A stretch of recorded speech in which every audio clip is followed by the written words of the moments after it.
Vanessa, let's bring you back in, because if we're talking about an attack on our minds, part of that big attack comes through surveillance. And when we look into the bodies that are involved in surveillance, we can often come straight back to the Israeli Unit 8200, which I think forms part of your report here.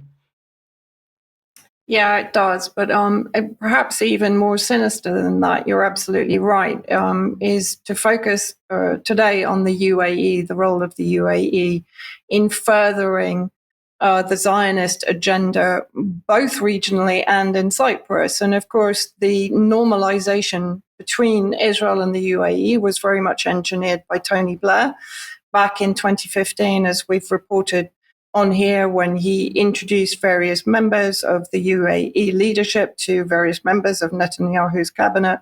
And that relationship then developed into UAE being one of the first to normalize with Israel. And so this is an article when I was looking into the Cyprus issue, and for people to know that I will be writing a very in-depth article on Cyprus for UK column, which will go into a lot more detail about what's going on. But this article, which talks about the outsized role of surveillance technology in the Israel-UAE Abraham Accords.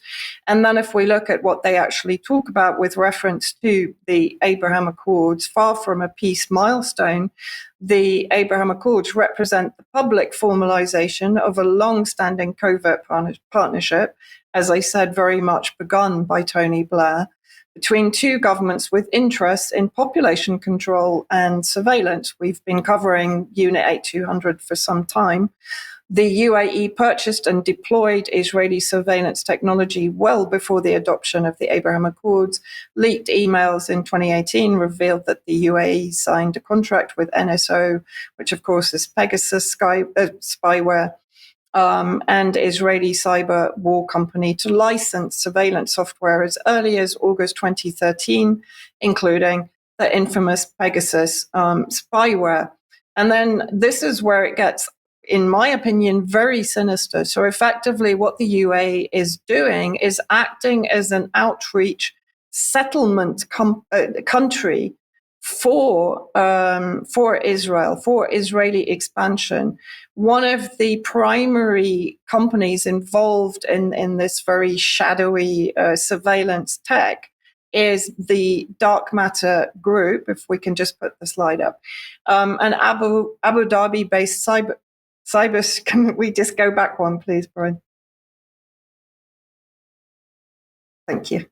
Cybersecurity firm Dark Matter recruited some NSO staff and former Israeli operatives from Unit 8200, offering $1 million salaries per year and luxury homes in Cyprus. So here is the UAE effectively enabling the settlement or the expansion of Israel into Cyprus. And of course, Dark Matter Group, which I will write more about in the article, were responsible for or linked to the assassination of Khashoggi.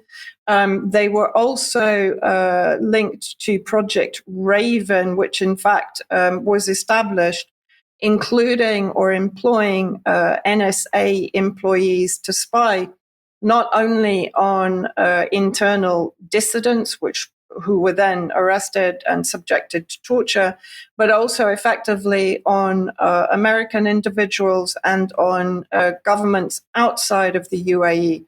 It was a massive scandal. And this is something that I think we're seeing now in the Gulf states, but particularly with UAE, that they are effectively taking on the mantle of authoritarian AI development with the collaboration of Israel and the Unit 8200 and all of the other military-linked spy agencies that are working and have been working to bring about the genocide of the Palestinians or an intensified genocide from October the 7th, developing smart cities, for example, in Hebron. And now the UAE will be used, along with other Gulf states, to effectively extend that AI dictatorship influence that originates from the Zionist tech industry in Israel. And as I mentioned in the previous report, Also, worryingly, the Cyprus connection to NATO's Syrian caliphate. Interesting that Jonathan Powell, Tony Blair's former security advisor and point man in the Middle East, is back in Damascus today speaking to Jolani's Al-Qaeda administration members of, and we know that he has an office, a permanent office in the presidential palace. But it's been reported, and I've heard it from various sources inside Syria, that Jolani, since he took control of Idlib in the northwest of Syria prior to the coup in December 2024, he was siphoning Syria's wealth and is continuing to do so through Turkey and into Cyprus, where the Al-Qaeda extremists have bank accounts and are basically coordinating to establish territorial presence there and to take gold and wealth out of Syria, because, of course, Jolani understands that his role there will be temporary. Vanessa, thank you. We can see pieces of a very big jigsaw coming together. I will say to our audience that if they are still surprised at the power and influence of Israel in this internationalist sense, remember it was Francis Maude from the Conservative Party here in the UK many years ago that suddenly announced a partnership with Israel through security that was linking GCHQ Unit 8200, which is Vanessa's mentioned. So our intelligence and our security services were being directly linked with Israel. There was no debate in the House about this.